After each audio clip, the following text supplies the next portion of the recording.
behind 239. His face was knit in concentration. The old man's nose had a drop of blood forming just below the left nostril, slowly running down over the crest of his lip and dropping down onto his shirt. Hello everybody, I'm the Rubber. Today, we bring you SCP Foundation's Safe Class Object, SCP-343. SCP-343, colloquially nicknamed God by the staff of SCP Foundation, is an older man. He is a humanoid in appearance, but with apparent omnipotence. According to the Foundation, although 343 looks like an old man, his features could appear differently to each observer.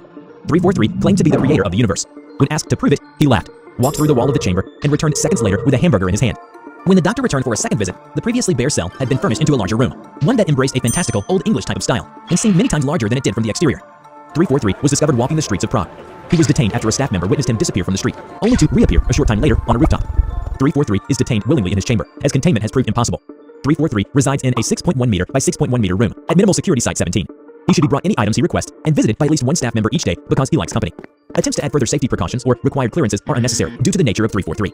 SCP-343 greatly enjoys speaking with people and seems to have a knowledge of all topics. Visiting 343 has become a daily event for many of the Foundation's staff members, and most of them have reported feeling happier after each visit. Since 343 has been rather harmless thus far, all staff have been allowed access. According to SCP Tales, it was believed that 343 is the one who mentored SCP-239, allowing her to master her powers and create ways. SCP-239 is a small girl with the ability to do whatever she expresses a will to do, as long as she is conscious. If she can see it, she can change it. Hence, as a method of controlling 239, the Foundation has put her in a coma. However, SCP-239 later developed a complete resistance to the drugs the Foundation had used to keep her comatose. To stop her from reawakening, the director of SCP Foundation was forced to request the O5 Council for the immediate release of Dr. Alto Clef from his confinement, and immediately assigned him to this case. Dr. Clef was given access to any materials he required. All personnel were to assist Dr. Clef by any and all non-carnal means. Clef walked into the Victorian-styled study and smiled at the fragrance of pipe smoke and at the sight of old books. The old man was seated in a high-backed chair with a hardbound copy of Don Quixote open in his lap. The old man looked up, startled surprise, before smiling. Dr. Clef. Hello, 343. Oh, please. No numbers between friends. Sit, please. We both know what you are. I've never said anything about you. Not to anyone. Nor have I recommended your termination. Mainly because you stayed at level 3 and never posed a significant threat. You remember me from the GOC then? Geneva? 1989? And you remember that you owe me a favor. Yes, doctor. I remember. I've come to collect. There's another type green. This one has progressed to level 4. I'm very old now, doctor. I'm not sure how useful I can be. Sometimes I look for books, but I can't remember their names, and they're just not there anymore. Just the other day, a young man came in here to ask me about something, and I forgot he was here. And then he wasn't. Just gone. And I can't remember him. No one wants to say anything. Your aid will be necessary. I am a man of honor, doctor. I will do whatever you need. Days later, Dr. Clef appeared in SCP-239's containment. He was looking through the steel, attempting to get a glimpse at 239's sleeping form. He watched her, watched the fading phantasms of her flicker about the room and scratching at the walls. He turned and picked up the thin helmet, strapping it to his head. The body armor was a little bulkier than he'd anticipated, but it fit well enough. He pulled on the gloves, fingered the purple gun underneath his jacket, and felt through his pockets until he found the tiny box containing his emergency backup. He grinned and picked up a keycard, sliding it into a control panel in front of the glass. He flipped the switches all down to their off position and pulled out the revolver, bringing it up to point at 239, who was slowly waking up. Clef was running, very quickly. He could feel her back there, floating somewhere. He risked a glance backward, watching the floors buckle into water and piss, dirt and air.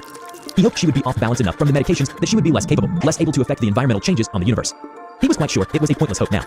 He rounded the corner, and the wall slid into chunks of burning human flesh. The smell of human flesh began to turn his stomach slightly, before making it growl uncomfortably. One more turn, and he'd be at ground zero. Another 10 feet. 9, 8, 7. He burst through the doors. Where's 343? The doors opened slowly. The being that floated through them didn't look like it was, is, or had ever been a little girl. Years of atrophy had turned her limbs into spindly wires of flesh wrapped around bone. She wasn't able to lift them. She couldn't even turn her head. The tubes that had hung out of her arms were now crawling over her body like centipedes. She opened her mouth, trying to say something, but only a gurgle came out. She looked at Clef and gurgled again, louder, angrily. 343 was standing just behind 239, his face knit in concentration. The old man's nose had a drop of blood forming below the left nostril, slowly running down over the crest of his lip and dropping onto his shirt. The girl screamed in rage, and 343 cried out, staggered by the changes she was forcing into the world.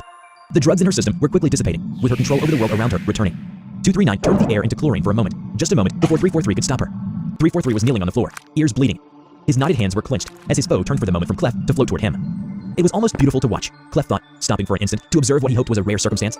The distance between them crackled as the hovering female changed things, reversing the laws of physics and existence as 343 set them back into place. It was like watching a petulant child throw her toys to the floor while her patient grandfather picked them back up.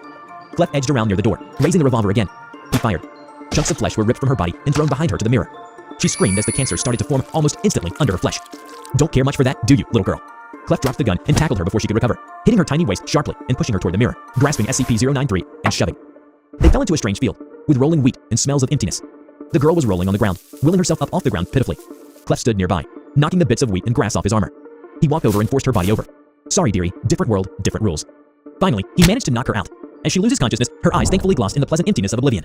Remember to check out my new animation channel, The Rubber Talks, where I share my life story, thoughts, and opinions. Just click on the link in the description to enter the Rubber's world. Before we end this video, we are proud Present these incredibly sweet pieces of fan art.